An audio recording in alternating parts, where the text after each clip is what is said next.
Então, dando continuidade à nossa aula de sistema nervoso, nós vamos agora falar, a gente falou até então de neurônio, né? Falamos dos processos de sinapse, como acontecem, nós falamos sobre a estrutura do neurônio, quais são os componentes dele, que o axônio, que é aquele prolongamento do neurônio, ele pode ser mielinizado ou não mielinizado, que é o que classifica, por exemplo, isso aqui, né? O processo da sinapse ser mais rápida, que é quando acontece nesse neurônio mielinizado, que está à direita na tela, que ele só vai acontecer a despolarização nesses pontos que ficam desnudos aqui, que são chamados nós de Ranvier.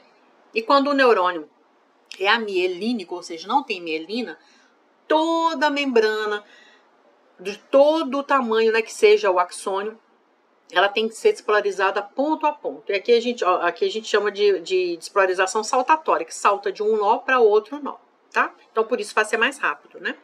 Então, nós já falamos sobre esse assunto, nós agora vamos falar dessas células que auxiliam o funcionamento do neurônio, né, que constituem o nosso sistema nervoso. Então, a gente tem, deixa eu só ver se o volume aqui tá bom, vou aumentar um pouco o volume aqui, por causa da gravação, pronto, vou colocar no máximo. Então, a gente tem algumas células que são chamadas células da glia, ou neuroglia, ou neuróglia, né, então falando com a sílaba tônica ou não, que são específicas dos dois locais do sistema nervoso sob o ponto de vista anatômico, né? O sistema nervoso central, ele tem células da glia que são 4 células, na verdade, que a gente considera. Essas células aqui que são células epiteliais, que revestem os ventrículos cerebrais são os espaços, né? As cavidades que a gente tem no cérebro. Então, são essas células aqui, são células epiteliais ciliadas, essa região que inclusive está mostrando os cílios dela, chamada célula ependimária. Mas a gente tem células nervosas, né? Então, de origem também neurodérmica, assim como o neurônio, como o oligodendrócito, a microglia, que é uma célula que também não é de origem neurodérmica, é uma célula que a gente faz a analogia com os macrófagos, né? Ou seja, aquelas células que eu mostrei para vocês lá no tecido conjuntivo, né, que faz a fagocitose. Nosso processo de defesa é uma célula, então, que é derivada da medula óssea. Nós temos essa célula aqui chamada astrócito. Então, nós temos oligodendrócito, micróglia, astrócito e células ependimárias. São as 4 células sobre as quais nós vamos falar no sistema nervoso central. Quando a gente for lá para o sistema nervoso periférico, a gente vai falar somente de 2. Vocês vão ver também que são 2 células extremamente importantes para ajudar o neurônio no seu processo de funcionamento. Então, vamos dar uma olhada aqui de novo, né, vendo como o tecido nervoso é composto. Eu quero chamar a atenção para vocês aqui dessa estrutura que está aqui embaixo da tela, onde eu estou passando o laser, né? Aqui uma luz. Inclusive, eu acho que vocês conseguem ver umas células meio vermelhas aqui, que é um vaso sanguíneo. Então, nosso tecido nervoso é um tecido que é vascularizado, né? Ele precisa ser vascularizado, uma vez que os neurônios, basicamente, para fazer a sua síntese de energia, eles usam glicose. Os neurônios sem glicose, eles não sobrevivem por muito tempo. Por questão de poucos minutos, tipo 1 ou 2 minutos, eles conseguem ficar sem glicose, utilizando corpos cetônicos, que seriam uma segunda fonte de energia. Fonte básica, né, para que eles possam fazer moléculas de ATP, FAD, enfim, moléculas energéticas dentro da célula, né, que a gente aprende lá na bioquímica. Mas, se a gente deixa por mais do que esse tempo, só os corpos cetônicos, esses neurônios também não sobrevivem, então eles entram em processo de morte. Ou seja, são altamente dependentes da glicose. Então, é um tecido que tem que estar sempre muito bem vascularizado para poder prover esse nutriente para as células. Mas uma coisa que é interessante, gente, olha só, é que a gente vai ver que tem, olha, o neurônio está aqui, essa célula que está em azul, ó, vejam aqui a parte, inclusive, do axônio, né, mielinizado, aqui também o axônio mielinizado. Nós vamos explicar hoje melhor esse processo de mielinização, como é que acontece. Essa mielinização é feita por meio dessa célula chamada oligodendrócito. Óligo significa pouco, dendros aqui seria de ramificações, ele tem algumas ramificações. Essa célula usa essas ramificações para poder abraçar. Eu gosto de usar o termo abraçar para vocês entenderem que é mesmo esse prolongamento do oligodendrócito, ele se anovela totalmente por sobre o axônio, tá? Eu vou explicar, obviamente, daqui a pouquinho, tá? Estou fazendo uma apresentação geral das células só. Então, o oligodendrócito faz isso.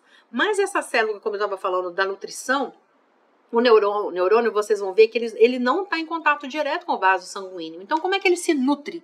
Ele se nutre por meio dessa outra célula chamada astrócito. Então, quem acompanhou mais de perto reportagens sobre a Covid-19, sabe que essa célula astrócito ela é extremamente importante. Então, muitas das células do sistema nervoso que foram danificadas durante a Covid são essas células aqui astrócitos. Por quê? Porque é essa célula que pega o nutriente do sangue, depura. O que significa depura? Ele vai ver se esse negócio vai ser danoso ou potencialmente danoso para o neurônio. Se for danoso, morre o astrócito, mas o neurônio não. Então, ele é como se fosse um provador oficial. Eu não sei se vocês se lembram, né, de um termo chamado grão-vizir, que era digamos, um funcionário do rei, como se fosse um braço direito dele, um conselheiro, que também era provador da comida do rei. Antes do rei se alimentar, o alimento era provado pelo grão-vizir, para ter certeza que não tinha nenhum tipo de veneno, tá? Nenhuma toxina. E assim também acontece com o astrócito. O astrócito funciona como se fosse um grão-vizir. Ele prova tudo que veio do sangue, aí depois ele passa para o neurônio.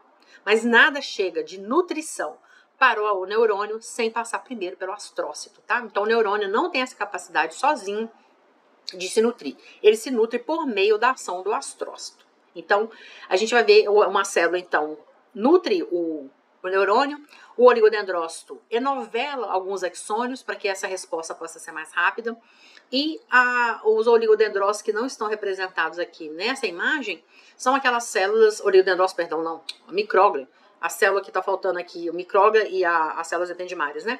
Mas a micróglia é uma célula que vai fazer a defesa, ela vai fagocitar qualquer coisa que não esteja de acordo aqui, ou então os próprios restos metabólicos, né, que o macrófago libera. Quem fagocita tudo isso é a micróglia. Então nós vamos falar sobre cada uma delas, certo? Então aqui, inclusive, está mostrando a interação entre um neurônio com outro neurônio, e destacado aqui no quadro, para mostrar para vocês e reafirmar, né, que essa interação entre célula e célula aqui, célula nervosa e uma outra célula, é chamada de sinapse. Nós já falamos sobre esse processo aqui de formação do sistema nervoso, do tecido, não do sistema, do tecido, né, do tecido nervoso, em que a gente tem, para cada neurônio, a gente tem 10 células da glia. Então, numericamente, as células da glia são muito mais numerosas, é numa proporção de 10 para 1. 10 células da glia para um neurônio. E agora vocês estão entendendo já um pouquinho melhor por quê. Que, por exemplo, o neurônio não consegue se nutrir sozinho. Para formar bainha de mielina, essa proteção, esse isolante no axônio para o neurônio não ter que se polarizar toda a sua membrana, você precisa da ajuda de uma outra célula, que é o oligodendrócito. Então, para ajudar a fazer a movimentação de um líquido muito importante para a proteção do nosso sistema nervoso, que é o líquor ou o líquido cefalorraquidiano, a gente precisa da presença das células ependimárias, enfim. E a micróglia é uma célula de defesa, né? Então, a gente tem muitas células aqui que a gente chama de células acessórias, mas para mim elas são células de primeiro time, né? Não tem coadjuvante aqui, todo mundo é extremamente importante. Então, nós vamos falar basicamente dessas 4 células do sistema nervoso central. O oligodendrócito vai ser a primeira, então, como eu já tinha falado para vocês, óligos significa pouco, dendros aqui nesse caso é ramificação. Vocês vão ver que é uma célula não muito ramificada. Então, se a gente considerar que o corpo da célula tem 1, 2, 3 ramificações. Aqui essa célula tem 2 a mais, 1, 2, 3, 4, 5 ramificações. Mas são poucas ramificações por célula. E o que essa célula faz? Vamos olhar nessa imagem maior aqui à direita de vocês, uma célula amarela bem grandona. Dentro no núcleo dela está escrito o nome dela, oligodendrócito, e a partir daqui a gente está vendo a ramificação 1, ramificação 2, ramificação 3, mostrada aqui pelo laser, né? E o que ela está fazendo? Ela está abraçando essa estrutura que está aqui em azul, que é o axônio de um neurônio. Então ela está abraçando um axônio, 2 axônios, 3 axônios. Então um oligodendrócito, ele pode enovelar ou fazer a mielinização de mais de um neurônio. Mas, gente, o axônio é longo. Um oligodendrócito só não consegue enovelar toda a completude, né? Todo o comprimento de um axônio, não. Precisa de mais de um oligodendrócito. Então, são vários oligodendrócitos que participam desse processo de mielinização. Não é um só. Então, aqui está representando só um oligodendrócito, e ele fazendo a mielinização de partes de axônios de 3 axônios diferentes, ou seja, 3 neurônios diferentes, mas veja que aqui só foi interrompido o corte, ó. Tem mais axônio para frente, que outros oligodendrócitos podem estar fazendo esse processo de mielinização, tá? Então, como é que acontece essa mielinização? Vamos ver essa imagem aqui, onde estão as letras A, B e C, né, do lado, começando da esquerda para a direita aí. Então, vocês vão ver que essa estruturinha amarelinho aqui no centro, é o axônio. O axônio, lembrem que ele é um prolongamento da célula neurônio. Então, aqui do lado de fora, essa linha aqui, né, essa dupla linha, é a bicamada lipídica. E o que vocês estão vendo em amarelinho aqui dentro é o citoplasma da célula. O que tem aqui no axônio? Tem filamentos, né, do citoesqueleto. Então, tem microfilamentos, sonofilamentos, filamentos intermediários. Então, tem o citoesqueleto, para poder, inclusive, dar esse formato alongado ao axônio. E também tem mitocôndrias, basicamente as principais estruturas do axônio são essas. E algumas vesículas, que são aquelas vesículas que vão trazer os neurotransmissores. Os neurotransmissores são produzidos lá no corpo celular, tá? E aí vocês estão vendo que essa é uma partezinha, essa parte que está em rosa aqui, ó, tá correspondendo ao oligodendrócito. Então ele vem e faz assim, desse jeitinho que tá aqui, ó, pega o axônio que tá aqui no meio, né? E meio que dá um abraço, só tem um contato. Mas esse contato, ele fica mais íntimo. Porque esse axônio, ele vai fazer esse processo aqui de dobramento. Ele vai dobrando, dobrando, dobrando. Conforme eu falei para vocês, que parece um bolo de rolo, né? Vai fazendo dobramento, dobramento, dobramento, até que em cima do axônio você tem várias camadas da membrana do oligodendrócito. Então perceba uma coisa aqui no oligodendrócito, ó. O citoplasma do oligodendrócito é rosa. Então deixa eu só aumentar aqui, vamos dar foco só nessa regiãozinha aqui, ó. Da imagem, sobe aqui um pouquinho, pronto. O citoplasma é rosa. À medida que ele vai dobrando, a membrana dele aqui do lado de fora, ó, cinza, tá vendo? Acompanha com a mãozinha aqui na letra A. Agora aqui de novo, olha, ele dobrando essa primeira camada. Então tem a membrana, mais uma camada de membrana, e ele vai fazendo assim sucessivas vezes, olha. E olha o que acontece aqui. Você só vê o cinza, ou seja, basicamente só tem membrana no axônio mielinizado. Então, essa parte do citoplasma, ela fica bem pequenininha e só nessa região mais aqui próxima ao corpo, né, do oligodendrócito. Então, quando a gente olha o axônio por dentro, como aqui, ó, usando o mesmo desenho, as mesmas cores, aqui, pronto, aqui, a gente tá vendo, olha, o axônio aqui em amarelo, inclusive, que eu falei para vocês, o citoesqueleto, aqui em verdinho as mitocôndrias, e olha no entorno dele, essa membrana que o envolve é basicamente bicamada lipídica.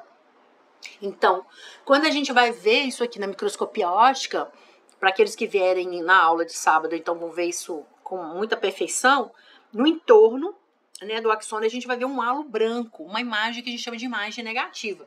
Por que imagem negativa, Rose? Que durante o preparo da lâmina a gente não usa os solventes, né, álcool, acetona, então a gente lava essa gordura. Então na hora de corar não sobra nada para corar. Por quê? Por que fica claro então? Porque basicamente é a bicamada lipídica, ou seja, lipídio. Então fica lavado. No meio a gente vai ver o axônio e vai ficar um halo claro aqui no entorno, que é essa região toda aqui, ó. Toda essa região aqui que corresponde ao processo de mielinização. Então os lipídios, pessoal, eles funcionam como isolantes elétricos para essa membrana, né? Então ele vai conseguir fazer isso, ó. Esse oligodendrócito veio aqui, enovelou toda essa parte do axônio, todo esse segmento, e aí depois veio um outro oligodendrócito que não está representado aqui na imagem, né? Mas ele começou a fazer esse enovelamento no outro segmento, deixando um espacinho entre um segmento mielinizado e outro segmento mielinizado. Esse espaço que ficou desnudo, ou seja, sem essa proteção de isolamento aqui, é chamado então de nó de Ranvier. Vai estar escrito no slide daqui a pouquinho, mas aqui já está escrito em inglês, ó, nó de Ranvier. O nome do cara é assim mesmo, Ranvier, com R lá no final, tá? Então esse espaço aqui é aquele que não, mesmo o neurônio sendo mielinizado, ele não é 100% mielinizado. Ele tem essas sequências, esses espaços em que não tem a mielinização. Então, quando acontece a transmissão do impulso nervoso, é nessas regiões aqui que não estão isoladas que acontece o processo de despolarização, tá? Então, esse aqui é o processo de formação de um axônio no sistema nervoso central. Então, quem faz o processo de abraçamento, de enovelamento aqui, é essa célula chamada oligodendrócito. Então, mais uma representação para a gente ver como é que funciona esse processo. Isso aqui para mostrar para vocês, então, de novo, e reforçar que o mesmo oligodendrócito, ele pode fazer vários segmentos do mesmo neurônio de neurônios diferentes, tá? Não tem uma regra para isso. E mais de um axônio, e mais de um oligodendrócito, perdão, que costuma conseguir fazer todo o processo de mielinização de um axônio. Então, um oligodendrócito dificilmente consegue fazer sozinho, já que ele tem poucas ramificações.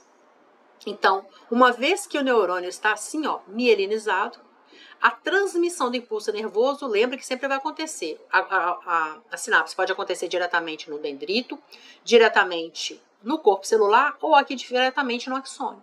Quando acontecer no axônio, normalmente ela vai acontecer aqui nas regiões do nó de Ranvier. Então, com mais próximo aqui do cone de implantação, ou aqui perto do próprio nó de Ranvier acontecer, acontece a despolarização e mais rápida vai ser essa resposta. Então, o impulso nervoso sempre tem esse sentido, né?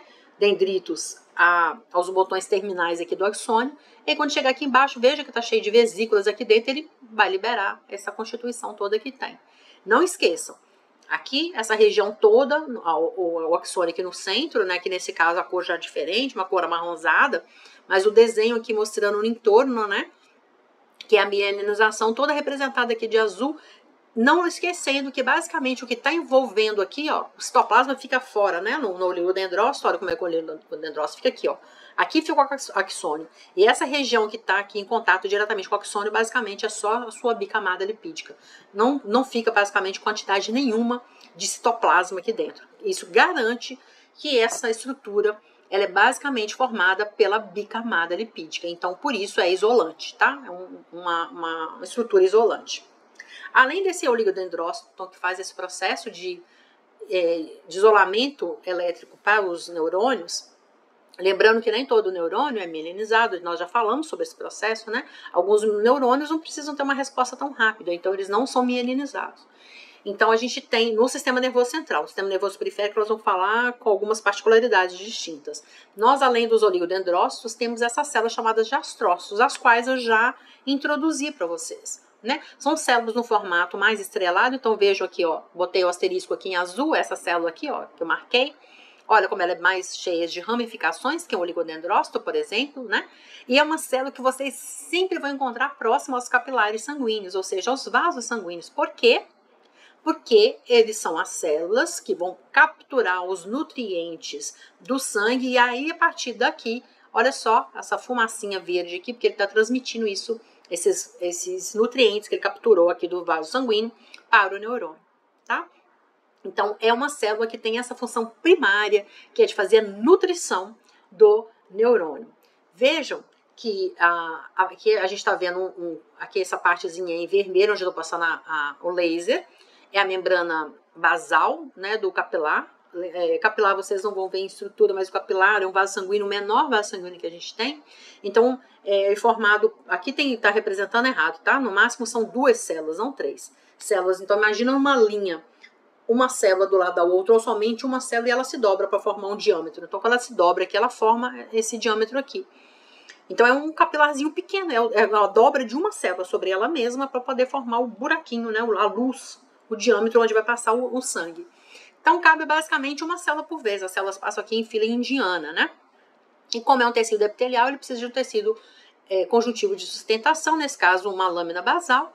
E aí, essas estruturas em azul que vocês estão vendo aqui são os prolongamentos, os astrócitos aqui. Aqui até deixei o nome deles de destaque, para vocês verem que ele está fazendo esse contato direto aqui para pegar esses nutrientes, né, por meio de junções de adesão aqui com o próprio capilar, para poder pegar essas estruturas importantes para a sobrevivência dos neurônios.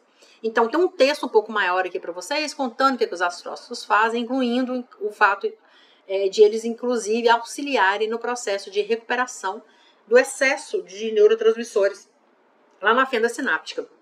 Eu me lembro que eu falei para vocês que quando acontece a sinapse, libera uma série de moléculas e a quantidade de moléculas liberada é maior do que a quantidade de receptores. Então vai sobrar molécula sem se ligar no seu receptor. Então as próprias células pré-sinápticas, elas reabsorvem parte dos neurotransmissores e os astrócitos também conseguem absorver um pouco desses neurotransmissores para não deixar molécula ali do tipo, eu só preciso de uma intensidade X, né, de uma ação. E se eu deixo o neurotransmissor mais tempo ali, depois que aqueles que foram ligados, eles são absorvidos e tal, aí esses outros que ficaram na fenda sináptica podem se ligar, intensificando ou prolongando uma resposta. Que é aquilo que eu dei o exemplo para vocês, do nosso olho, quando fica pulsando aqui, né, meu Deus, esqueci o nome dessa membrana aqui. Esqueci. Como é que chama essa parte do olho que fica pulsando? Perdão, esqueci o nome dela. E aí fica pulando ali, né? Na verdade, às vezes é o excedente, né, de neurotransmissores que não foram depurados nem pelas células pré-sinápticas e tampouco também pelos astrócitos, tá? Então, a gente está vendo uma representação aqui dessa estrutura, ó, mais espessa aqui, indicada já como vaso sanguíneo, e essas células bem estreladas, por isso que elas recebem o nome de astrócito, né? Elas são bem ramificadas, elas conseguem interagir com o vaso sanguíneo para poder fazer esse processo. Então, como está aqui também, ó, abraça aqui o vaso sanguíneo, pega aqui o nutriente e passa para quem? Para o axônio, tá? Então, passa aqui diretamente para o axônio. Aqui a gente está vendo a interação entre 3 células, né? O oligodendrócito, que é essa célula que tem prateada, o neurônio, que a gente só está vendo aqui os axônios que estão em amarelo, e o astrócito, que é essa célula que tem em verde, né? Mostrando esse processo de interação entre as células do tecido nervoso, neurônio, astrócito e oligodendrócito. Pelo menos aqui, nesse momento, essas 3 células. Essa foto eu gosto muito. A gente tinha uma lâmina dessa, mas essa lâmina, eu não sei onde ela foi parar, que é isso aqui, ó. Vocês conseguem ver essa região aqui, que é um vaso sanguíneo, ó. Inclusive a ramificação do vaso, essas células que parecem só uns fantasminhas aqui. Lembra que as hemácias são nucleadas, né? Então por isso que não tem coloração nenhuma pra gente ver aqui. Mas a gente vê intensamente corada aqui por prata essa célula enorme. Olha que célula bonita, bem ramificada. Cada uma dessas células aqui estão vendo 4. 1, 2, 3 e 4, que são os astrócitos. E eles estão onde? Olha só a adesão deles. No vaso sanguíneo. Então eles estão aqui no vaso e eles conseguem passar essa nutrição para o neurônio, que não está sendo destacado aqui, tá? Em nenhum outro ponto da nossa imagem. Mas a gente consegue ver os astrócitos aqui associados à vascularização. Além, então, dessas 2 células, o oligodendrócito, que faz a proteção do axônio por meio, né, da formação da mielina, que é um isolante elétrico, a gente tem a presença do astrócito, que faz esse processo de depuração de neurotransmissores, que faz a depuração dos nutrientes que vão ser passados, né, introduzidos no neurônio para que ele possa se nutrir. A gente tem essa célula que eu falei para você, chamada microglia ou micróglia, que são considerados macrófagos do sistema nervoso central. Então, a gente tem uma quantidade até razoável de células, corresponde de 10 a 15% das células da glia, né, no sistema nervoso central, e elas são células que, como todo macrófago são células fagocíticas, né? Lembra que faz? Fagocitose. Você pega aquela estrutura do lado de fora, que não é uma estrutura que ele reconhece como sendo uma coisa boa para o seu corpo, e põe para dentro, fagocita, destrói, quebra, né? Então, lembra que eu mostrei isso, inclusive, mostrei como se fosse uma charge, ele dando uma sova, né, como se fosse um ladrão, né? Um policial fosse o receptor no macrófago, pega, põe para dentro, dá uma sova nele e apresenta lá, tipo, toda vez que vocês virem isso aqui, significa que isso é danoso para o nosso corpo. Então, essa célula continua fazendo a mesma função, só que no sistema nervoso central, ela recebe esse nome de microglia. Eu também passei para você já uma tabela, né, dos nomes específicos dos macrófagos em outros locais. Na pele, o macrófago é chamado de célula de Langerhans, no fígado é chamado de células de Kupfer, aqui no sistema nervoso central é chamado de microglia, tá? Ou micróglia. Então essas células, elas são extremamente importantes, são elas responsáveis para ajudar no processo de reparo do sistema nervoso central. Então quando acontece algum dano, uma lesão, um rompimento, uma desestruturação ali de partes das células da glia ou mesmo ali no axônio, essa célula vai lá e fagocita esses restos celulares para não deixar aquilo aumentar. Por quê, gente? Deixa eu explicar isso para vocês. Quando a gente tem um processo de lise de uma célula, o que é a lise? É a ruptura. Quando arrebenta, assim, né, rompe a membrana plasmática, há um extravasamento do conteúdo interno para o meio extracelular. Só que nós temos uma questão. Quando as nossas células de defesa, elas são selecionadas para formarem, né, o pool de células, o conjunto de células que vão fazer a defesa do nosso organismo, elas são apresentadas somente a estruturas que estão presentes na superfície das nossas células, para elas saberem, olha, tá vendo, reconhecendo isso aqui é nosso, é próprio, você não ataca. E aí, se essa célula tiver a capacidade de perceber que aquilo lá é próprio, ela não vai atacar, ela é uma célula que vai ficar na corrente circulatória, né? Vai entrar nesse conjunto de células de defesa. Se ela for uma célula que, opa, eu reconheço isso e ataca, mas é uma coisa própria, uma proteína própria, o que acontece com essa célula? Ela é levada à apoptose, né? Ela entra em morte celular para que ela não cause doenças autoimunes.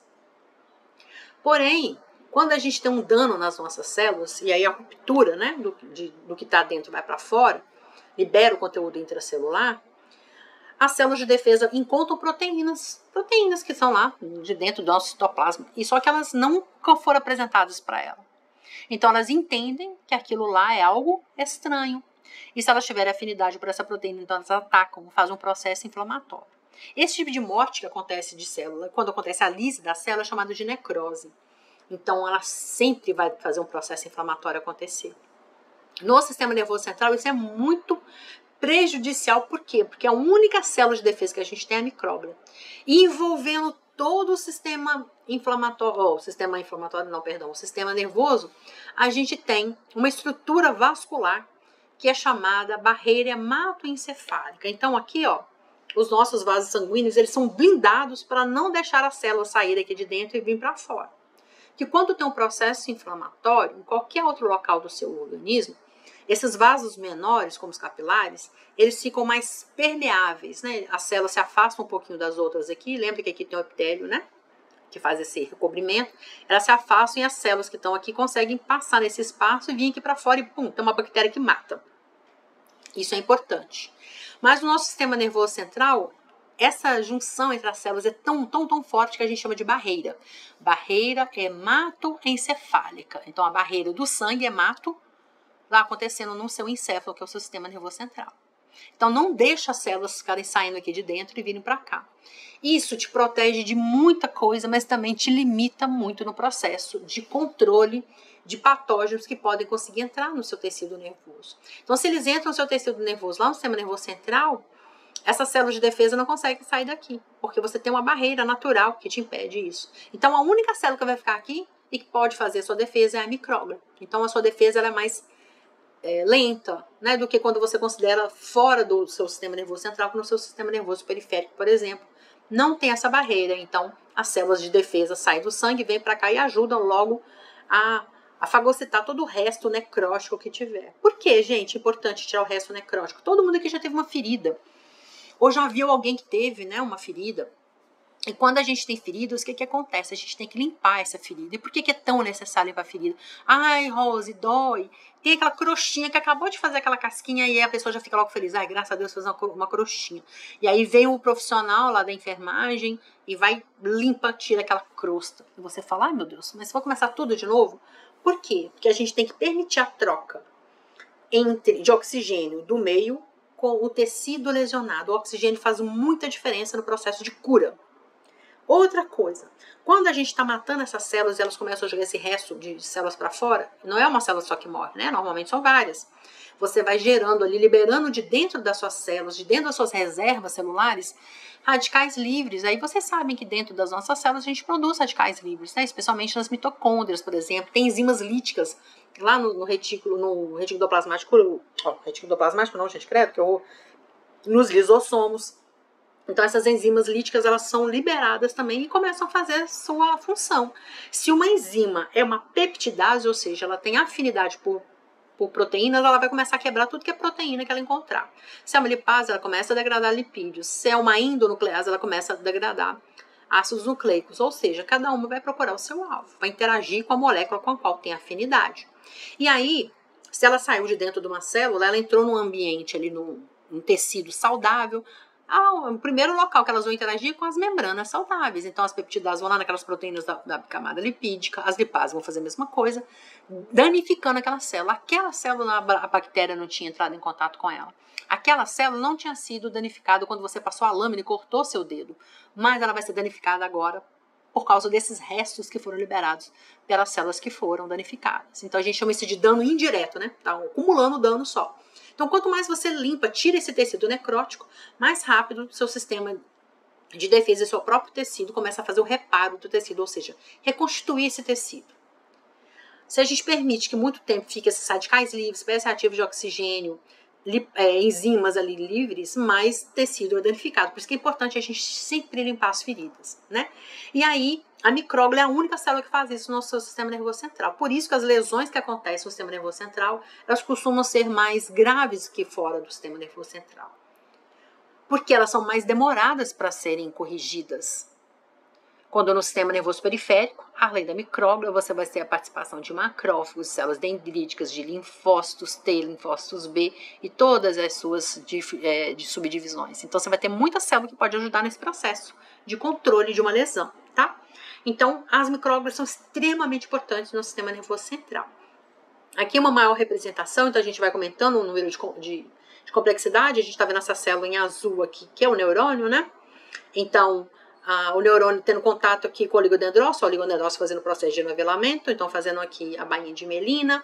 Ao mesmo tempo, o astrócito aqui, ó, grudado no vaso sanguíneo e passando o nutriente, passa por dentro dele o nutriente vem aqui para o astrócito, e as micróglias aqui nesses espaços, vigiando para ver se não tem nenhuma substância, nenhuma toxina, nenhuma estrutura que seja potencialmente lesiva para que ele não tenha que fazer a fagocitose, não tem que destruir, tá?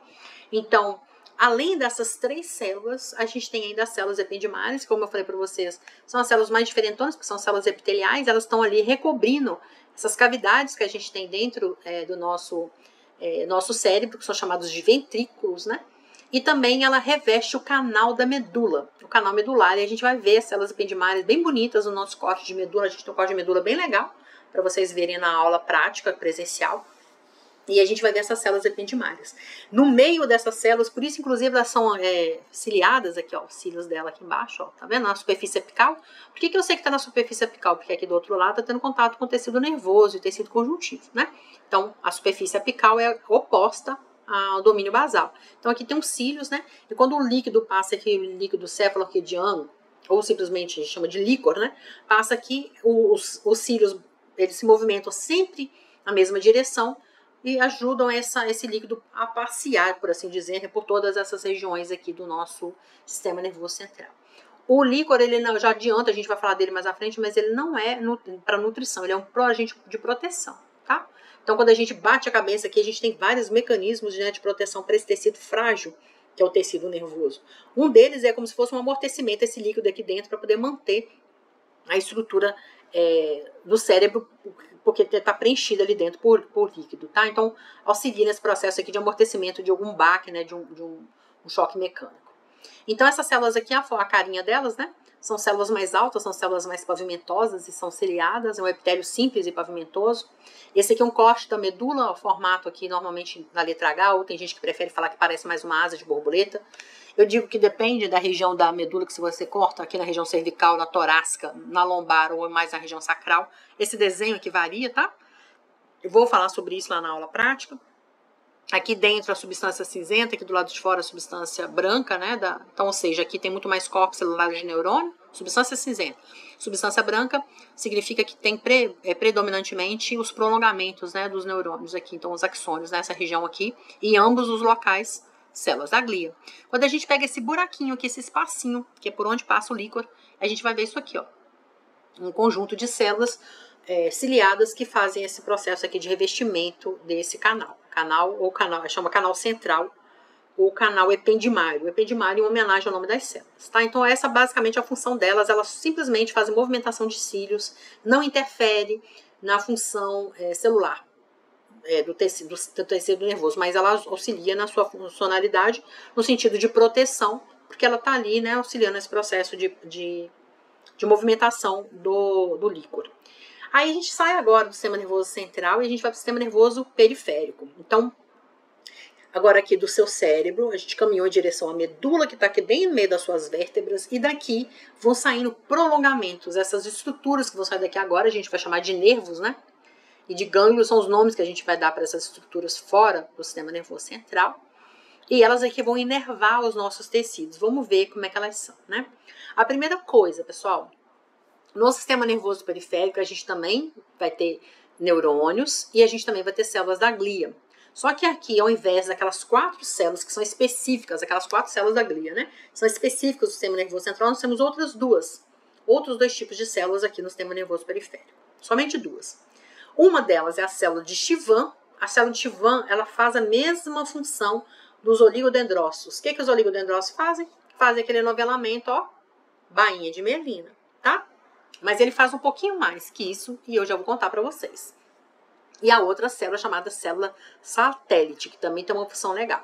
Então aqui a célula de Schwann faz a mesma função dos oligodendrócitos, já está escrito aqui para vocês, então ela faz aquele processo de enovelamento que a gente falou anteriormente, né? Então, lembrando que sempre que tiver mielina, não importa se está no sistema nervoso central ou sistema nervoso periférico, a membrana que está ali envolvendo o axônio é basicamente uma bicamada lipídica, ou seja, o conteúdo basicamente é lipídico, tá? Então, não tem resto de citoplasma da célula que faz esse processo de enovelamento. No caso do sistema nervoso periférico, o nome da célula é Schwann, célula de Schwann. Então, quando eu pego aqui no sistema, agora eu queria muito que vocês prestassem atenção nisso, que eu fiz aqui essa imagem, não foi eu que fiz, né, é do Gartner, mas eu chamei a atenção aqui nessa imagem para separação. Aqui a gente está vendo basicamente a mesma coisa, olha. Um oligodendrócito, então sem oligodendrócito, sistema nervoso central. Ele está fazendo enovelamento aqui, ó, no entorno do axônio. Então, olha, veja só duplas camadas de gordura aqui, ó, fazendo a bainha de mielina. Deixando um espaço 100% desnudo. Aqui por cima não tem nada. Essa região aqui é o nó de Ranvier. Ok? Agora, no sistema nervoso periférico, quem vai fazer esse enovelamento não é o oligodendrócito. Olha o nome que eu deixei marcado, célula de Schwann. Então, a Schwann vai fazer a mesma coisa. Ela vai fazer também esse dobramento aqui, ó. Só que tem uma questão, pessoal. Sabe aquele citoplasma que ela apertou tanto aqui para ficar só a bainha de mielina, que aquele citoplasma ele pesou aqui de um lado e do outro, e ele faz aqui em cima como se fosse uma cobertura. Sabe aquelas lajes que a gente tem na casa da gente? Faz a laje, aí se deixa totalmente descoberta, dá um sol, aquele esquenta a laje, a casa fica mais quente. O que a gente faz? Faz uma cobertura. Além de tudo, dá para fazer festa, né? Dá para secar a roupa mais protegida do sol, e se chover também a gente não tem que correr para buscar, porque está protegido por um telhado. É basicamente assim, só que lembra que o telhado ele não tem contato com o chão, mas ele protege o chão. Aqui acontece do mesmo jeito. Os restos do citoplasma, né? O citoplasma, na verdade, não os restos, tá? Perdão. O citoplasma da célula de Schwann, ele forma como se fosse uma cobertura em cima da região do nó do Ranvier.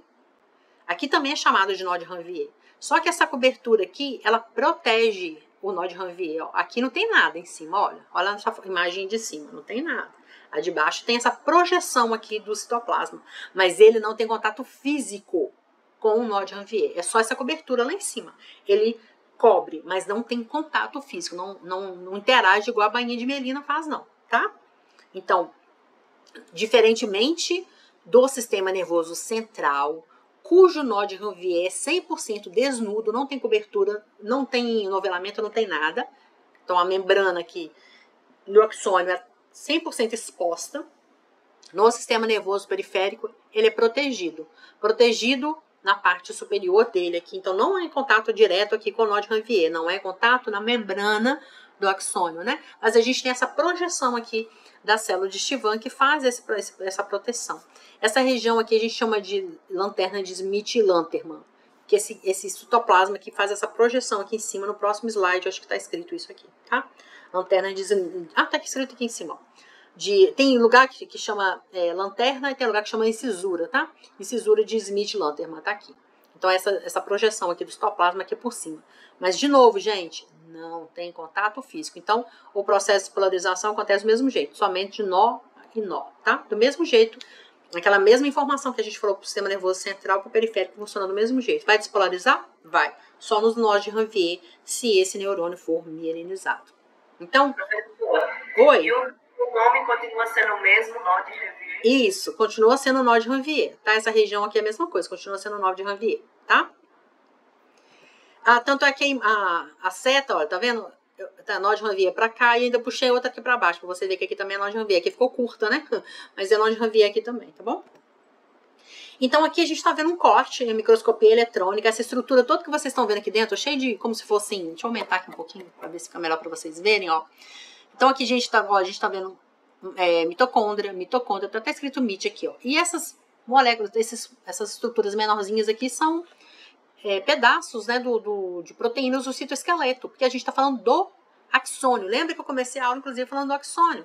Ele é formado, basicamente, por proteínas do citoesqueleto, mais a organela que tem aqui, que a gente vai encontrar em mitocôndria. Só isso que precisa aqui. Não tem mais nada, não tem citoplasma, não tem esses outros elementos que a gente encontra lá no corpo celular. Então, o que a gente está vendo é isso aqui, envolto por membrana.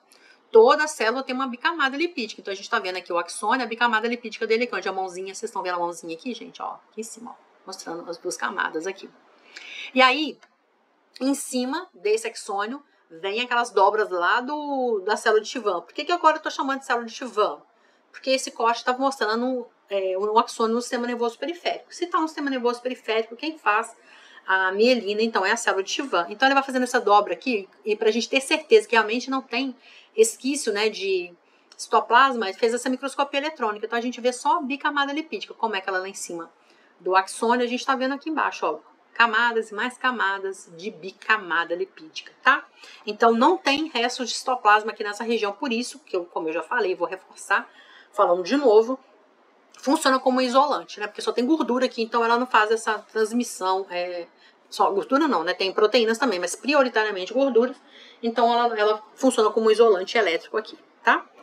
Então, um outro corte agora, só que não mais em microscopia eletrônica, microscopia óptica, em que a gente está vendo aqui o A, aqui embaixo eu coloquei para vocês uma legenda, né?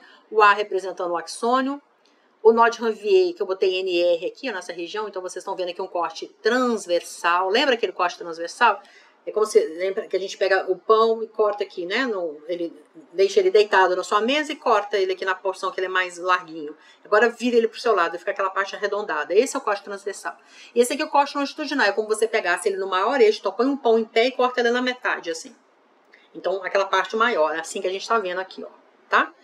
Então, transversal e longitudinal. Aqui a gente consegue ver as regiões de nó de Ranvier.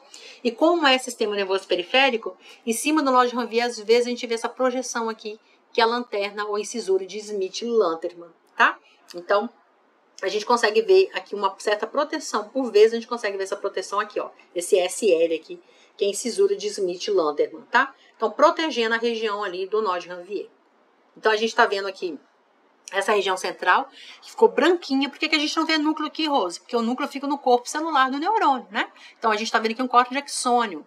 E como a gente não vai ver coloração de proteína aqui, porque a nossa microscopia não vai nos permitir, basicamente a gente vai ver uma região branca, porque a bicamada lipídica foi toda lavada, basicamente, pelos solventes, né? E no entorno dela, aqui, essa estrutura aqui, que seria bicamada formada, nossa, muitas camadas formadas aqui pela célula de Schwann, fazendo o enovelamento, né, a bainha de mielina aqui no nosso axônio, tá?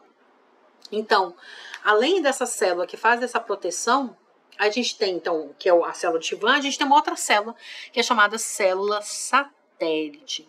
Na verdade, no plural são células satélites, porque não tem uma só, né? Mas eu falei para vocês lá no sistema nervoso no central, que a gente tem o enovelamento dos oligodendrócitos em torno do axônio. Só que aqui, gente, no sistema nervoso periférico, acredito que até os corpos celulares são protegidos. Vocês viram que o nó de Ranvier não fica sozinho, né? Ele não tem, a gente não faz aquele contato íntimo do nó de Ranvier como faz nas outras regiões do axônio, né? Mas ele tem lá aquele telhadinho, né? Aquele tetozinho sobre ele, que é a lanterna ou cisura de Smith-Lantermann. Mas as células satélites, olha só, eu até botei aqui eu vou até fazer, quebrando a minha própria regra de ler slide, eu vou ler isso aqui com vocês, ó.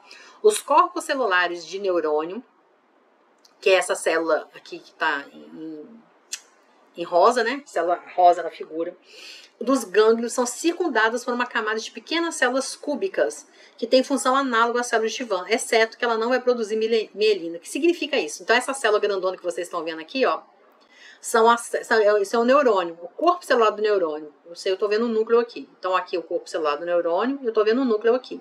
E vocês estão vendo essas células em amarelo aqui, que aqui estão aqui marcadas com a letra A. O que significa isso? Essas células aqui são os próprios corpos celulares dos neurônios, das células satélites, que ficam enfiadas aqui no corpo celular. Então, repetindo, essas células aqui que estão do lado, redondinhas, são as próprias células satélites que ficam ali perto dos corpos celulares dos neurônios. Aqui, como está nesse desenho aqui, ó, fazendo companhia, como se fosse assim, uma companhia para os corpos celulares dos neurônios. A gente não sabe muito bem qual é a função dela, não. Ela fica próxima, mas o contato físico dela não é tão próximo assim. Elas só ficam próximas, mas elas não fazem nenhum tipo de enovelamento, não fazem nada. Elas só ficam ali próximas ao corpo celular dos neurônios no sistema nervoso periférico. Então, no sistema nervoso periférico, ninguém fica sozinho. O corpo celular está acompanhado pela célula satélite. O axônio está acompanhado pela bainha de mielina formada pela Tivan, inclusive na região de nó de Ranvier, que ela não fica totalmente descoberta. Ela tem ainda aquela incisura de Smith-Lanterman. E outra, pessoal, Deixa eu só pular essa imagem aqui, deixa eu ver se... acho que tá mais pra frente, eu não lembro se eu tirei daqui.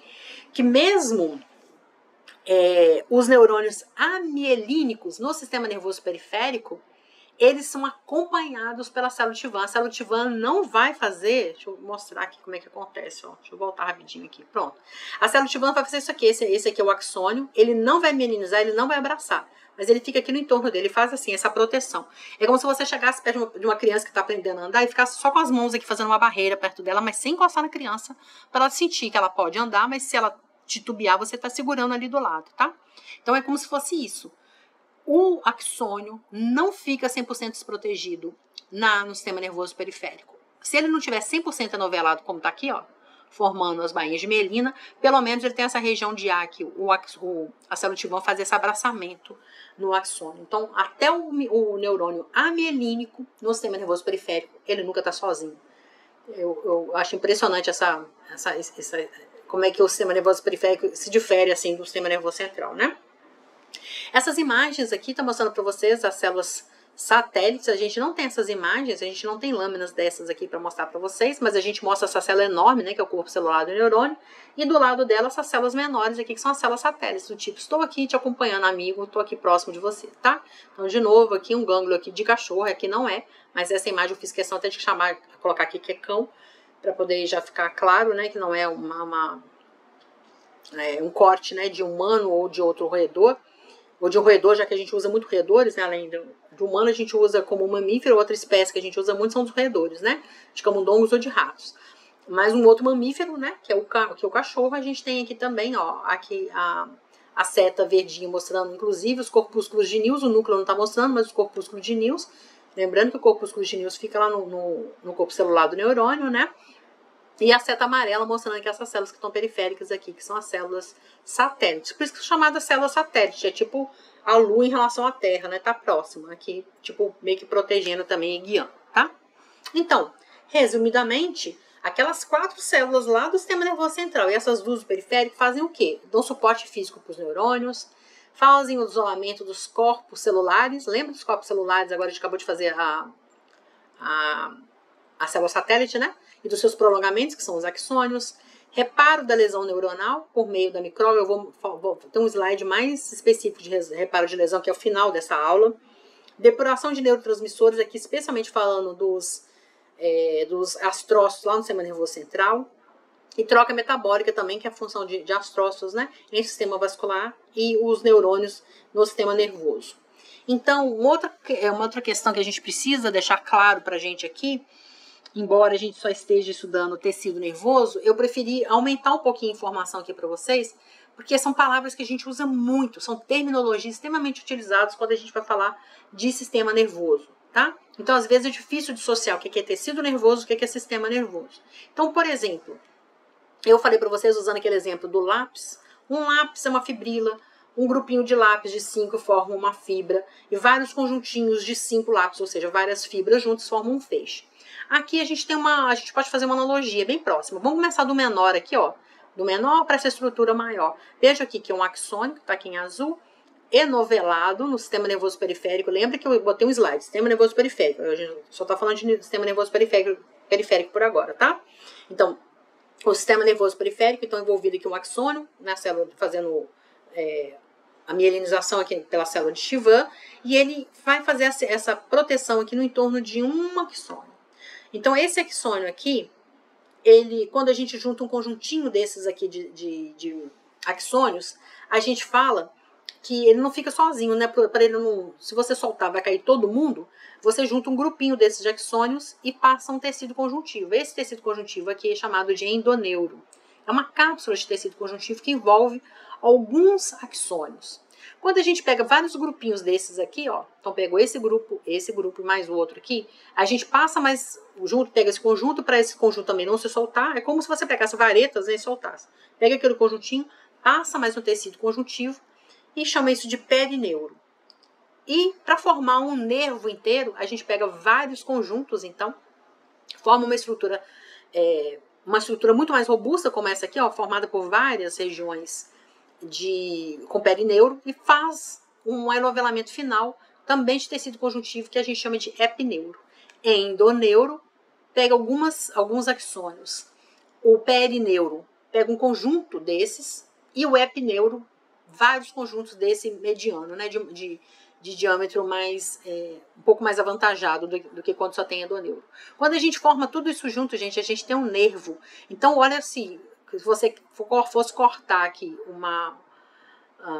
um axônio, seria mais fácil, mas agora ele está envolto por bainha de melina e ainda por uma cápsula de tecido conjuntivo. E não é um só, é um conjunto. Se você junta vários conjuntos desses, ainda passa o perineuro, você tem agora 2 camadas de tecido conjuntivo, mais esse grupo grande de axônios. E para fazer um nervo, muito mais quantidade. Tá? Então, por isso que nervo às vezes tem aquela resistência, né? Quando você vai cortar o nervo ali numa carne, ela dá uma resistência para você, porque além do próprio axônio, a gente tem 3 camadas de tecido conjuntivo aqui, que envolve esse tecido todo, então ele forma o nervo como um todo. Então, o que é um nervo? É um conjunto de feixes, né, de prolongamentos. Oh, perdão, gente, esqueci de colocar meu celular no silencioso. Perdão, peraí.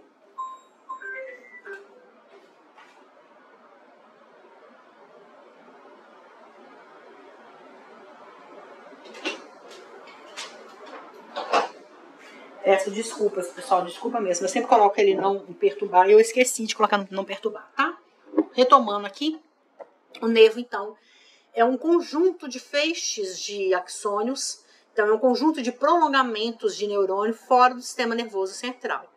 Então, quando a gente pega um monte de axônio, não considerando, então, nem o encéfalo, nem a medula, então a gente está falando de sistema nervoso periférico, quando a gente pega um conjunto de axônios aqui, uma quantidade que forma um feixe, né? Então, uma quantidade bem expressiva, que é isso tudo aqui, a gente vai chamar isso aqui de nervo. Então, um nervo é um conjunto de axônios fora do sistema, ou de prolongamento de neurônio, se você quiser não usar a palavra axônio, fora do sistema nervoso central. Necessariamente você tem que dizer que é fora do sistema nervoso central, tá?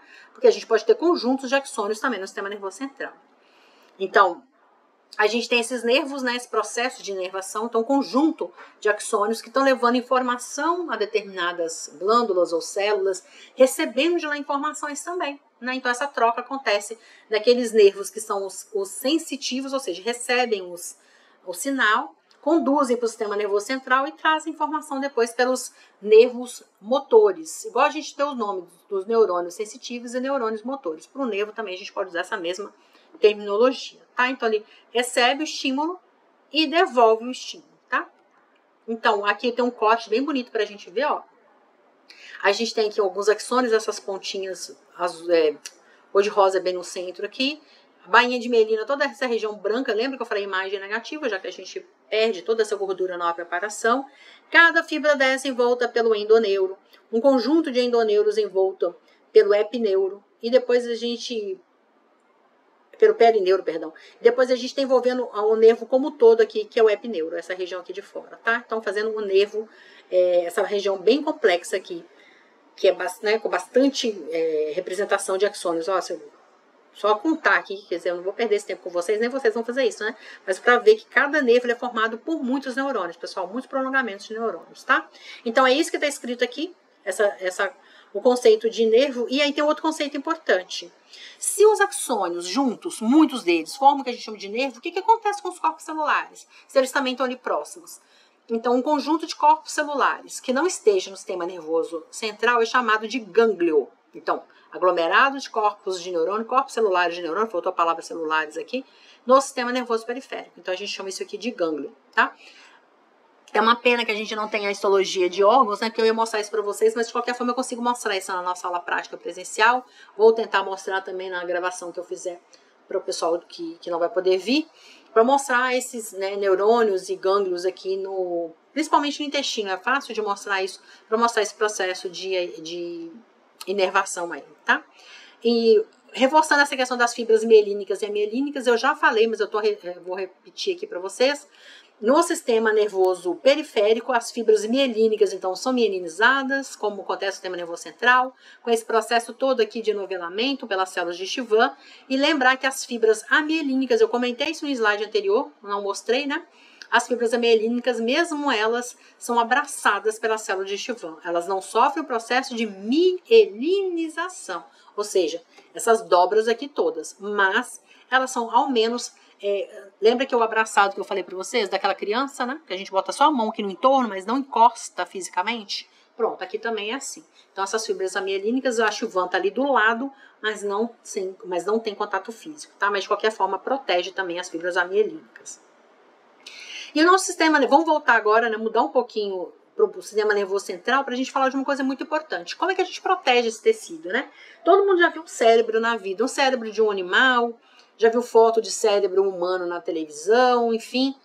É um tecido muito maleável, é um tecido muito frágil, né?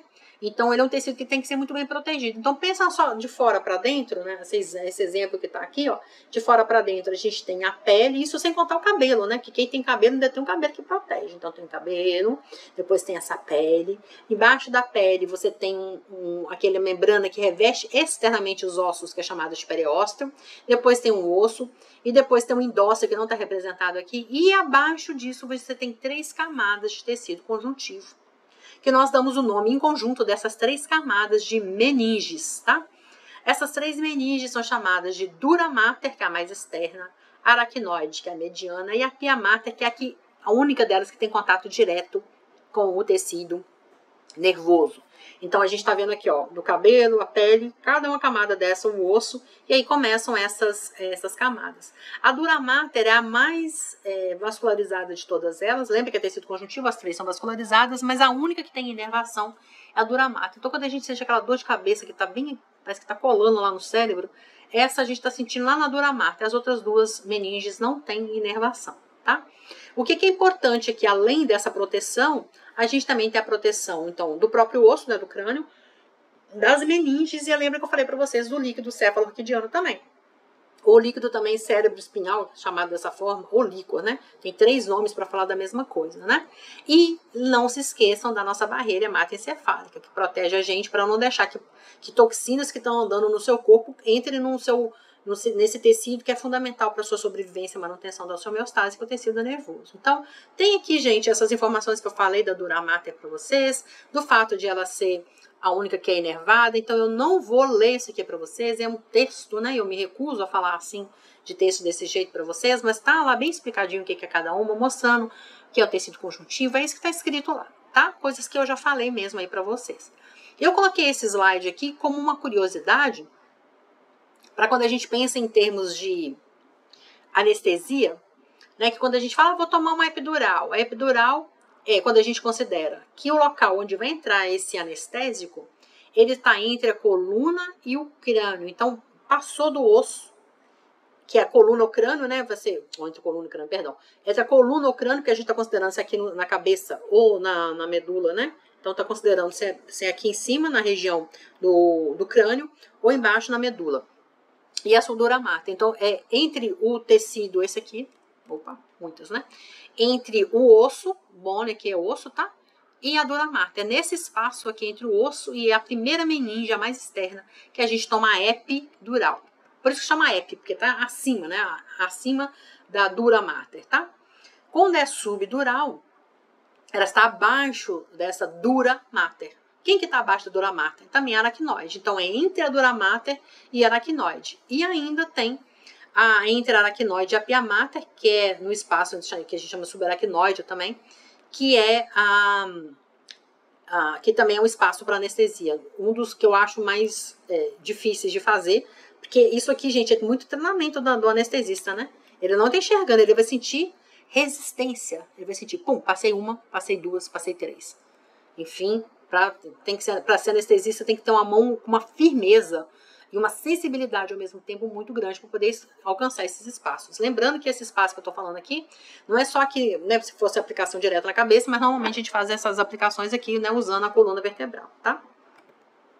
Então, tirando essas informações aí à parte, porque elas nem fazem parte necessariamente do escopo, mas como uma curiosidade, vamos falar um pouco do líquido cefalorraquidiano, né? Que eu falei para vocês já de antemão que ele não é um líquido que serve para fazer nutrição. Ele é proteção. Então, eu botei que a função primordial dele é proteção mecânica, né? Então, lembra que eu falei para vocês, aqui você tem um tecido, ó, essas células aqui, todo marcadinho vermelho, e tem esse espaço. Aqui nesses espaços, a gente tem um líquido. Então, cada vez que você tem um choque na sua cabeça, que você bate a cabeça, você amortiza esse choque, porque você não é oco lá dentro, você tem água nos espaços que normalmente não tem tecido, né? Não tem aquela estrutura física mais sólida, né? No lugar que não tem sólido, tem o líquido. Então, a gente está vendo aqui, a constituição dele, ele é pobre em proteína, mas é rico em íons, tem que manter uma osmolaridade, né, gente? Lembra?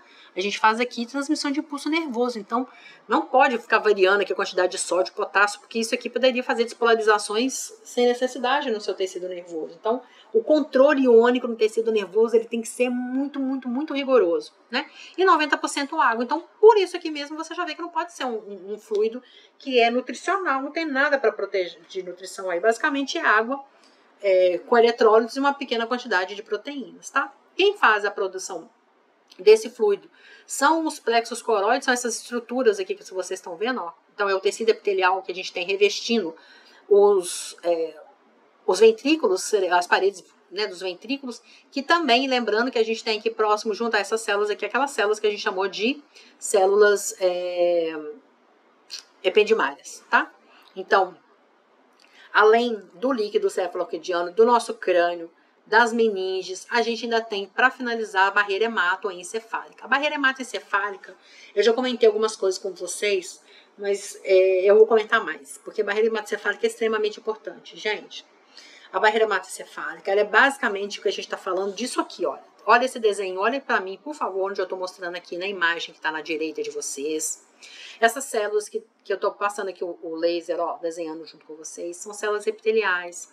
Que células epiteliais são essas? São células chamadas de células endoteliais, porque são células que fazem o endotélio. O que é endotélio? Tecido epitelial simples e pavimentoso que recobre os vasos sanguíneos. Então, a gente está vendo isso aqui. Então, aqui um vaso sanguíneo. Aqui para dentro é a luz do vaso, a outra parte do vaso seria aqui em cima, não está desenhado, só está mostrando uma parte dele. E aqui em azul o seu tecido nervoso. Então, o tempo todo no seu cérebro está passando sangue, ó, para lá, para cá, vai passando sangue. E células também estão passando. Além das células e nutrientes que a gente precisa, por vezes, às vezes, a gente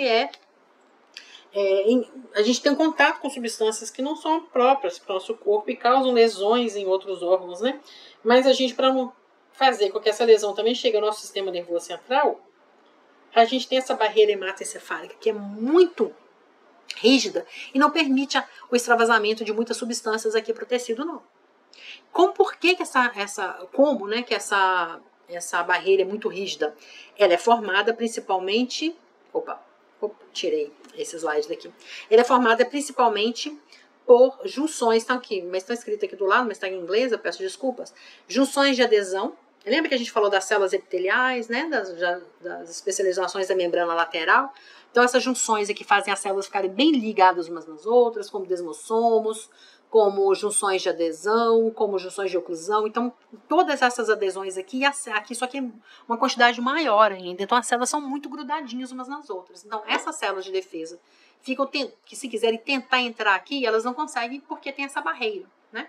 Por isso que é chamada barreira hematoencefálica. Além disso, tem outros mecanismos. Um mecanismo que é muito legal, que é o mecanismo de uma célula chamada, que toda célula de defesa tem, e na sua superfície, ela tem uma molécula chamada FAS, FAS, e também expressa o ligante dessa molécula. Ela é um receptor que está ancorado na membrana, e tem uma outra molécula que se liga nesse receptor chamada fase ligante, na mesma célula.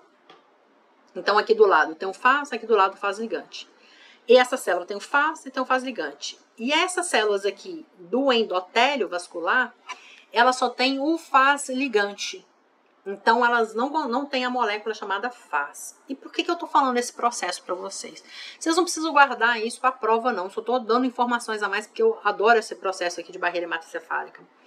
Quando essa molécula FAS ligante, então o ligante, se liga no seu receptor Fas, então a célula que tem o Fas, lá dentro da célula acontece uma série de alterações que fazem essa célula entrar em processo de morte, a célula morre.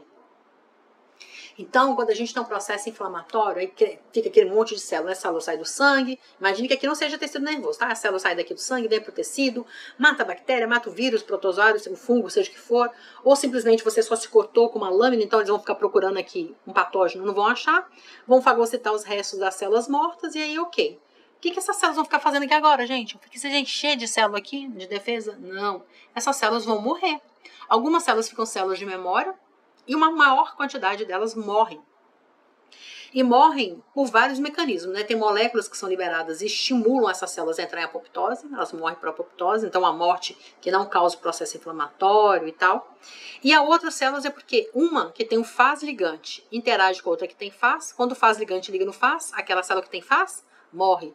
E essa célula também, quando interagiu com essa, ela usou o Fas ligante dela para ativar o Fas desse linfócito aqui. Então o monócito, o linfócito estimula a morte no monócito e o monócito estimula a morte no linfócito. Ao mesmo tempo, um liga o Fas ligante com o Fas do um e a mesma coisa acontece com o outro. Aquele que tem o Fas morre. Só que essas células nossas aqui, ó, do endotélio vascular, elas não têm o Fas, então elas não vão morrer por esse mecanismo, tá? Nesse local, as outros locais têm, mas aqui não, ela não tem. Então vem essa célula aqui de penetra, vem como vocês usam o termo aqui, curiar, né? Vem curiar. Quando chega aqui, aí ela tem o Fas nela. Quando ela entra em contato com esse Fas ligante, o que acontece com ela? Ela morre, então ela não consegue entrar aqui. Isso é um mecanismo de defesa, para que as células do nosso sangue, nossas células de defesa, não fiquem entrando no tecido nervoso se não houver extrema necessidade, tá? Isso é muito bom, mas como eu falei para vocês, se acontece um dano aqui, quem é que sai daqui para ajudar a micróglia? Ninguém. A micróglia tem que dar conta de tudo sozinha. Então, esse processo de barreira hematocefálica, ela limita algumas coisas em termos de tratamento do seu tecido nervoso, né? Então, tem a tendência da farmácia, de uma maneira geral, é desenvolver substâncias nanotecnológicas. Então, o que eu estou falando? De substâncias bem pequenininhas, que conseguem passar aqui, ó, por esses espaços, não aqui pela ligação, interação célula-célula, mas passa dentro da célula, atravessa a mesma célula aqui, e vai chegar no tecido nervoso para levar o medicamento. Então, aquelas substâncias que são mais lipofílicas, né, tem mais afinidade por gordura, elas costumam ter mais facilidade de adentrar aqui. Então, algumas substâncias dessas que a gente sabe que tem funções anti-inflamatórias, antioxidantes, então pode proteger contra Alzheimer, contra as outras doenças neurodegenerativas, poderiam ser usadas aqui. Mas, para isso, elas têm que conseguir passar pela barreira hematocefálica. E atravessar a barreira hematocefálica, pessoal, não é para qualquer um, tá? Então, é bem complicado fazer isso aqui. Então, a barreira hematocefálica é extremamente protetora. Então, está escrito tudo isso aqui no nosso texto. E aí, isso que vem, essa questão, né, da importância disso aqui. Quando a gente tem uma lesão, então vejam aqui do seu lado esquerdo para o lado direito, você tem 1, 2, 3, 4, 5 imagens de neurônio. Essa aqui da extrema esquerda, ó, que não tem nada escrito embaixo, é um neurônio saudável. Você está vendo o corpo celular, aqui com os corpúsculos de News. Você está vendo um neurônio com axônio mielinizado, olha, mielinizado. Você está vendo essas células aqui que são Chauvin, e ele está inervando uma fibra nervosa, uma fibra muscular, perdão, aqui é uma fibra muscular. Aí o que acontece? Eu botei uma seta em cima de uma célula que está sofrendo um dano. Olha o que aconteceu com o corpo celular dessa célula, inchou. Ele está sofrendo um processo aqui, que a gente chama de degeneração valeriana, não importa o nome, ele está sofrendo uma lesão. Olha o que aconteceu com o núcleo dele. Foi deslocado para outro local, diminuiu os corpúsculos de News, então diminuiu a síntese proteica.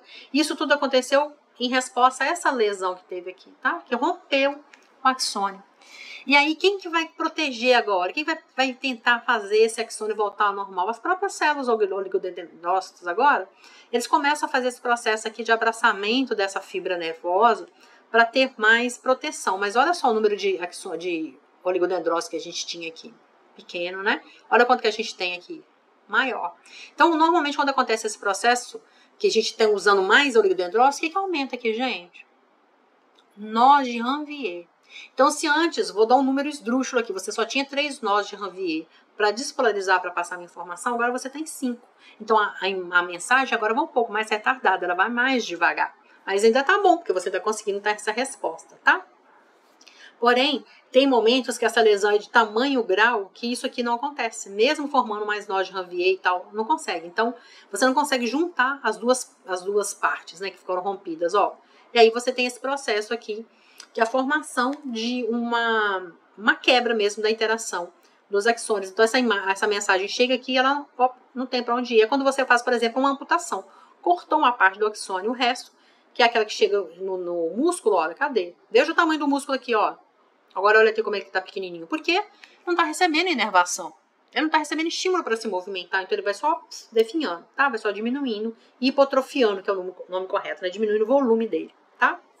E aí tem aquelas perguntas que fazem, aquela dor do membro fantasma acontece? Sim, o neurônio continua recebendo estímulo. Quando chega a determinado ponto, ele só não consegue passar. E aquilo, às vezes, esse estímulo é sentido como dor. Tá? Então, o neurônio aqui, ele sofre muito por processo, para fazer esse processo de reparo. E aí eu trouxe essa ilustração para vocês, comparativamente, do sistema nervoso periférico, que está aqui do lado esquerdo, e sistema nervoso central do lado direito. Vamos ver o lado do sistema nervoso central primeiro, que a gente está falando agora. Ó. A gente tem a tal da barreira hematoencefálica. Então, aqui, ó, é super rígido, quase não permite a entrada de células do sangue em direção ao tecido. Então, se acontece algum dano aqui, quem faz a lesão, quem corrige esse tecido necrótico, esse tecido danificado, quem que vai fagocitar esse resto de células que morreram aqui? Só o micróglio. E isso pode dificultar bastante o processo de recuperação das nossas células nervosas e acabar que a gente vai perder a funcionalidade de neurônios.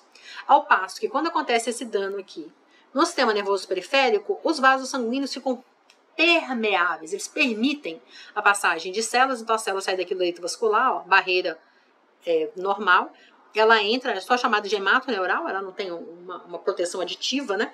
Então as células saem do vaso sanguíneo, entram no tecido e todo mundo vai proteger esse neurônio, e aí a gente consegue fazer isso aqui, esse restabelecimento, ó, restabelecimento perfeito, tá? Quando é no sistema nervoso central, a tendência é que aconteça isso aqui, você não consiga fazer, tá? É tendência, não significa que sempre vai acontecer. Então, o que a gente está mostrando é que normalmente acontece isso aqui, ó. Um axônio conversando com outro axônio, aí você tem aqui o oligodendrócito, o sistema nervoso central, fazendo a mielinização, tem aqui o micróglio de butuca ali esperando, vigiando para que se alguma coisa acontecer de errado, ela entre em ação.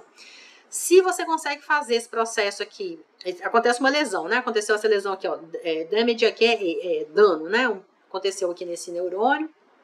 Ele deveria ficar só circunscrito a esse neurônio. Se a micróglia vir aqui, não consegue consertar esse neurônio, mas ele conseguiu limpar todo esse tecido, pelo menos esse aqui ficou bem protegido. Isso acontece no processo inflamatório, né? O micróglia consegue se dividir, forma mais células, libera substâncias que conseguem, às vezes, recrutar células do sangue, e as células conseguem entrar aqui no tecido nervoso e fazer essa correção.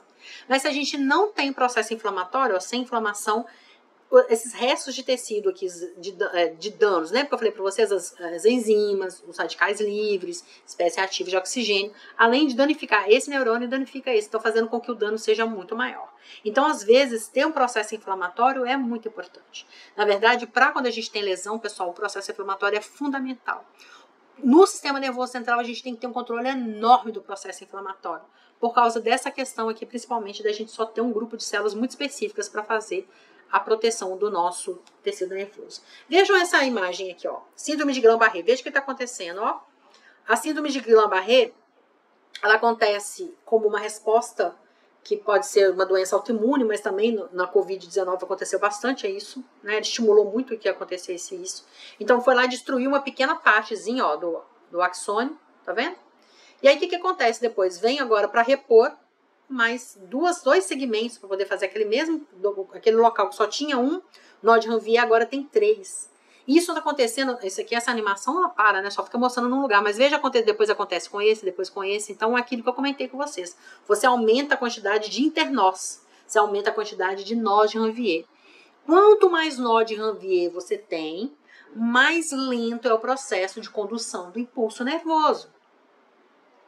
Se você tivesse totalmente desnudo, seria muito demorado. Você tem, aí imagina, um neurônio amielínico.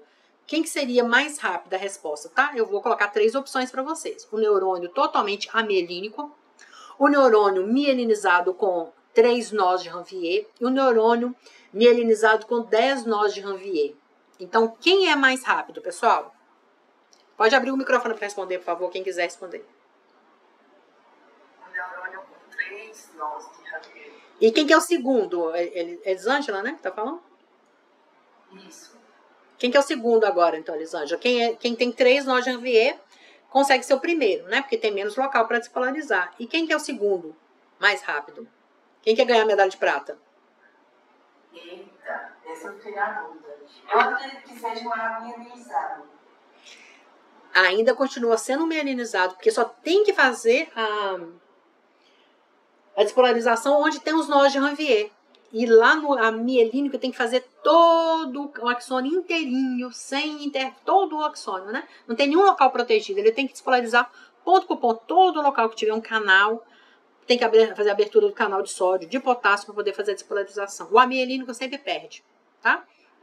Porque o mielinizado, por mais aqui que você tenha feito mais nós de Ranvier, vai retardar um pouco a mensagem. Mas se você não tivesse proteção nenhuma, você teria que fazer essa despolarização nele inteirinho, tá?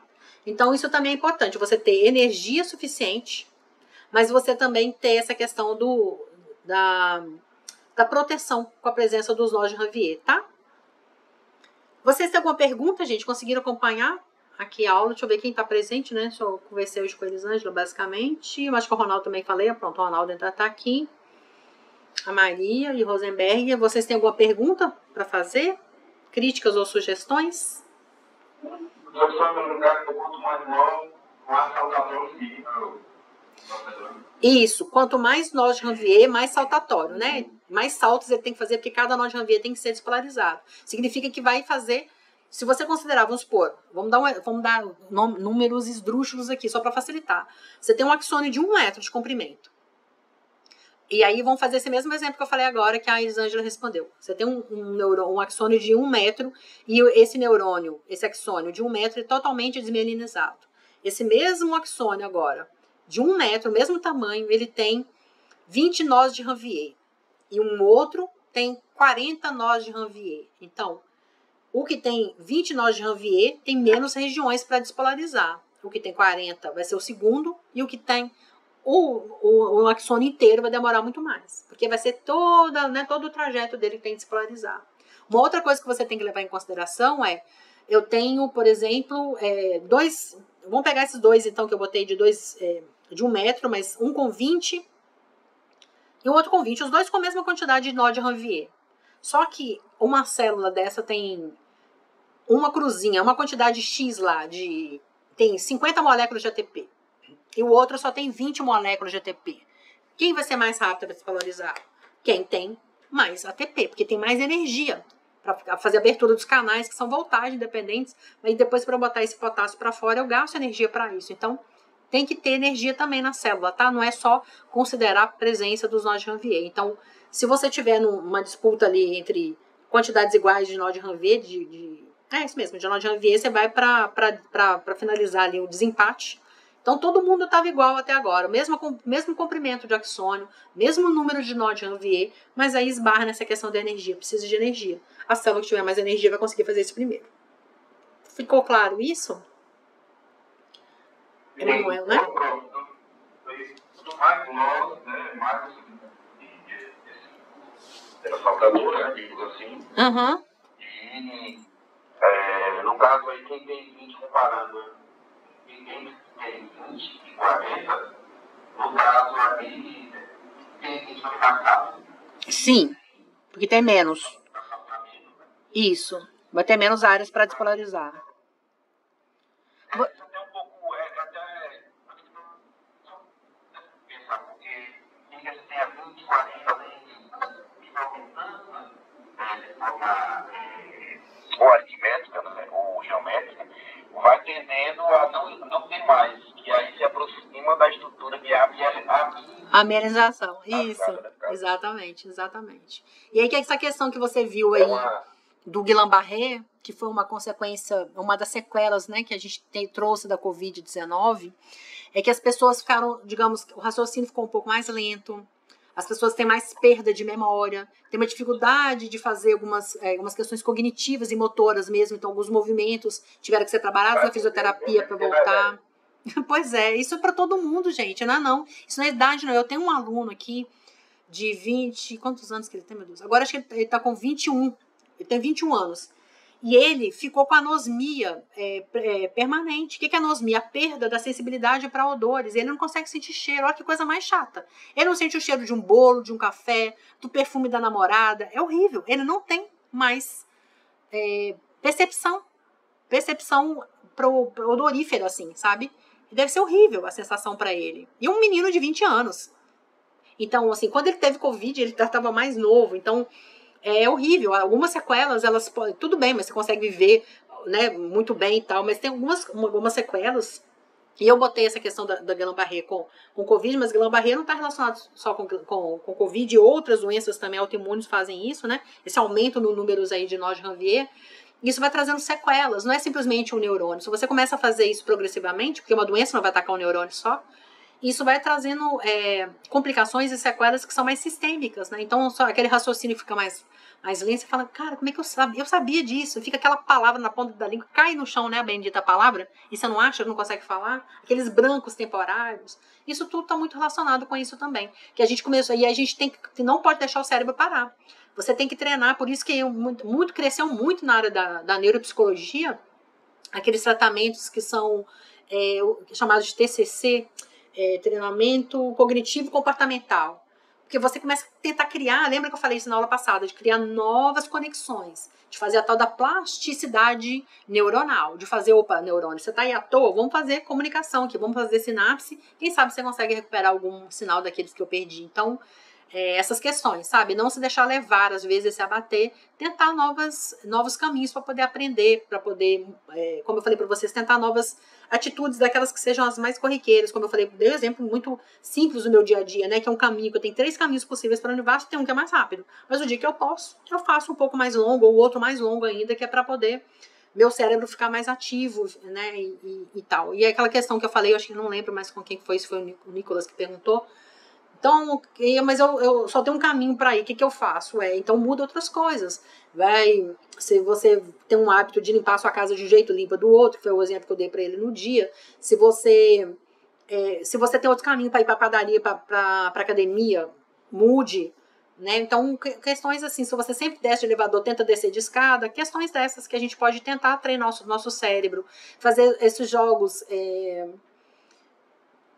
como quebra-cabeças mesmo, esses que meio que estimulam você a desafios, né? Aqueles com lógica, o uso de lógica também são muito legais para isso. Enfim, tem maneiras da gente tentar retardar o nosso declínio, que é normal, né? Ter esse declínio cognitivo.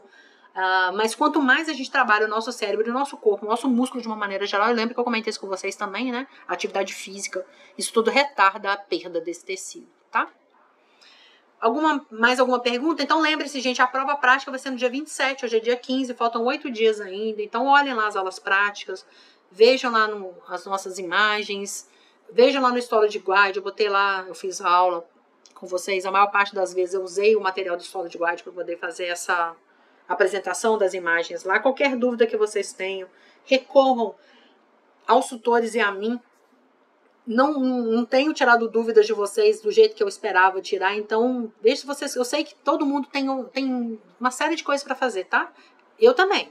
Mas eu gostaria muito de ter mais participação de vocês. Tenta aí organizar o tempo de vocês. Como eu disse, eu reconheço, sei que cada um tem seu grau de dificuldade, a quantidade de atividades fora, né, do curso para fazer, mas tenta aí, porque semana que vem a gente tem essa variação, vale 20% da nota, é um valor bem razoável. E além disso, é aprendizado, né?